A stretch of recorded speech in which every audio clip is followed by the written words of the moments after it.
இருந்த தேமுதிக எதிர்பார்த்து கொண்டிருந்த ஒரு நாள் கூட சொல்லலாம். ஒருங்கிணைந்த அதிமுக. அதுக்கு இன்னொரு பெயர் இருக்கு, எடப்பாடி பழனிசாமி இல்லாத அதிமுக. இன்னைக்கு செங்கோட்டையன் ஒரு போர்க்குடி வைத்திருக்கிறார். என்னன்னா, பிரிஞ்சவங்க எல்லாரும் ஒன்று சேரணும் அப்படின்னு. அப்ப பிரிஞ்சவங்க எல்லாரும் ஒன்று சேர்றது எதற்காக? எடப்பாடி பழனிசாமியை எதிர்ப்பதற்காக. இன்னைக்கு அதிமுக செய்த தேமுதிகவுக்கு துரோகம் என்பது மிகப்பெரிய விஷயம். ஏன்னா திமுகவை கூட அந்த அளவுக்கு இவர்கள் எதிர்க்கவில்லை. அவர்களுக்கு அதாவது குறிப்பா இந்த ஆட்சி மாற்றம் நடைபெறும் போது மதுபான ஆலைகளை அப்படியே தான் இயங்கும், மணல் திருட்டு அப்படியே தான் நடக்கும், போக்குவரத்து துறை அப்படியே தான் நடக்கும். ஏன்னா போக்குவரத்துல அதிகமான பஸ்ஸுகள் இந்த அரசியல்வாதிகளுடைய பஸ் தான் ஓடிக்கிட்டு இருக்கு. அதே போல கல்வி நிறுவனங்களா இருக்கட்டும், மருத்துவமா இருக்கட்டும், அதே போல இந்த மக்களுடைய அன்றாட பிரச்சனை, இன்னைக்கு ரோடு போடுறதா இருக்கட்டும், குடிநீர் வாரியத்தை செயல்படுறதா இருக்கும், எல்லாத்துக்குமே கமிஷன் எப்படி வாங்குறாங்களோ அந்த கமிஷன்ல சரிபாதியா இல்ல 10% ஏதோ ஒண்ணு அடுத்த கட்சி கொடுக்கறது, அவங்களை ஆஃப் பண்ணி வைக்கிறது, இதுதான்.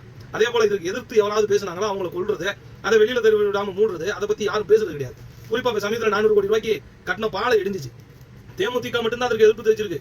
அதே போல எடப்பாடி பழனிசாமி 10.5% இடஒதுக்கீடு பாமக கொடுக்கும்போது அதை எதிர்த்து பேசின ஒரே பெண் தலைவி பிரேமலதா விஜயகாந்த் தான். அதே போல புதுக்கோட்டை மாவட்டத்தில் ஒரு தனியார் குவாரியில முறைகேடு நடப்பதாக ஒரு தனியார் ஆர்வலர் ஒருத்தர் கொள்றாங்க. அதற்கு அந்த கொலைய வெளி உலகத்துக்கு தெரியாத போது அதை எடுத்து பேசியவர் பிரேமலதா விஜயகாந்த் தான். ஏன்னா இப்படிப்பட்ட விஷயங்களை தொடர்ந்து கார்பரேட் நிறுவனங்களுக்கும் லஞ்ச ஊழலுக்கு எதிராக செயல்படுகின்ற இந்த கட்சிகளை எதிர்த்து போராடுகின்ற ஒரு இயக்கம் தேமுதிக.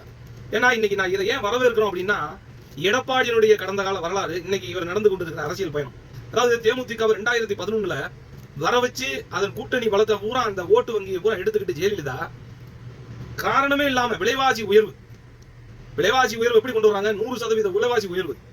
அரிசியா இருக்கட்டும், பருப்பா இருக்கட்டும், போக்குவரத்தா இருக்கட்டும், குடிநீரா இருக்கட்டும், மின்சாரமா இருக்கட்டும், எதுலையுமே விட்டு வைக்கிறந்தம்மா ஒரே நாள்ல சர்வாதிகாரமா அந்த முடிவு எடுக்கிறாங்க.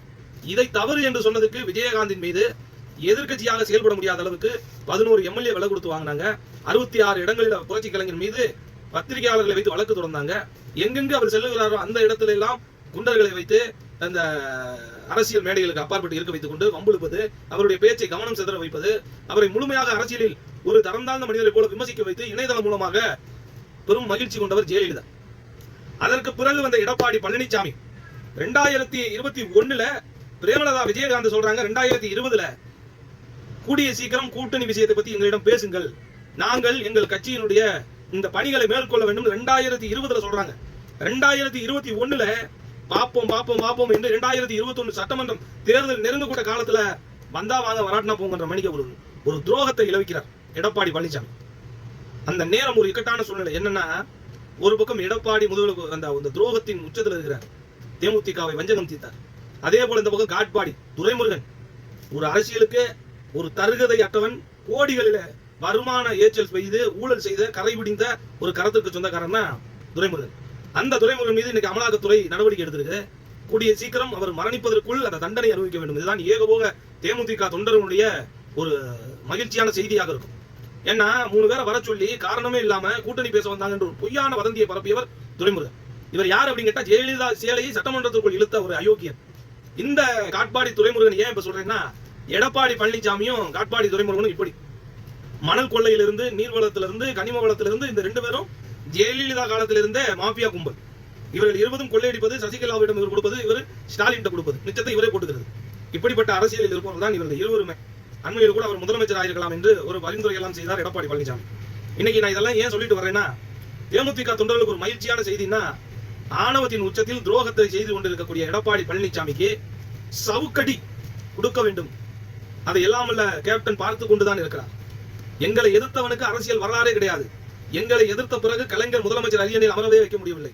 ஜெயலலிதா ஆளுங்கட்சியாக இருந்து கூட அமலாக்கத்துறையில கர்நாடகத்திலே கைது செய்யப்பட்டு சிறைச்சாலையில் இருந்து வீட்டுக்கு அமர்ந்துதான் இருந்தாரே ஒழிய கோட்டைக்கு வர முடியவில்லை.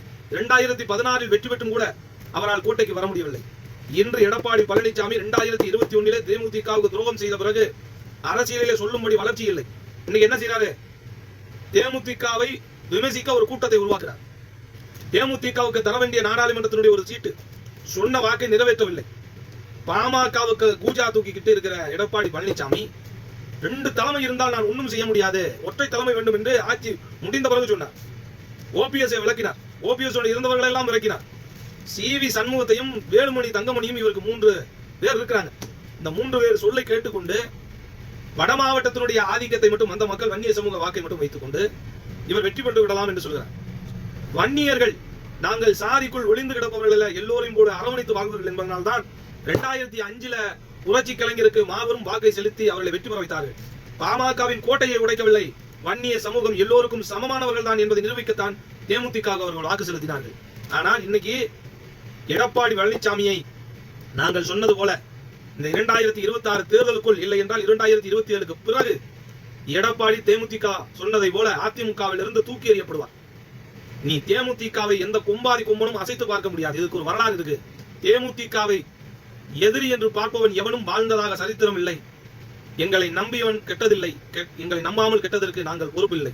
வருங்காலம் தேசிய முற்போக்கு திராவிட காலம்.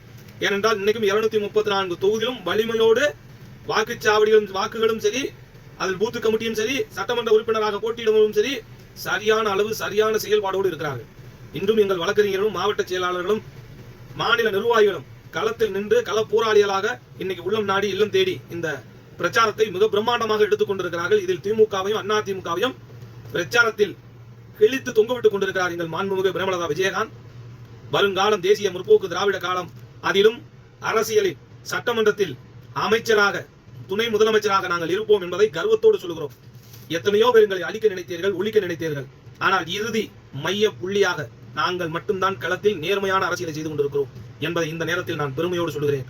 அன்பான சகோதர சகோதரிகளே, தாய்மார்களே, நாளைய சமூக இளைஞர்களே, உங்கள் பொன்னான வாக்குகளை ஊழல் இல்லாத, லஞ்சம் இல்லாத, மது இல்லாத சமூகத்தில் சமூக நீதியோடு ஒரு ஆட்சி அமைந்திட முரசு சின்னத்தில் நீங்கள் வாக்களிக்க வேண்டும் என்று உங்களை இருகரம் கூப்பி நான் கேட்டுக்கொள்கிறேன்.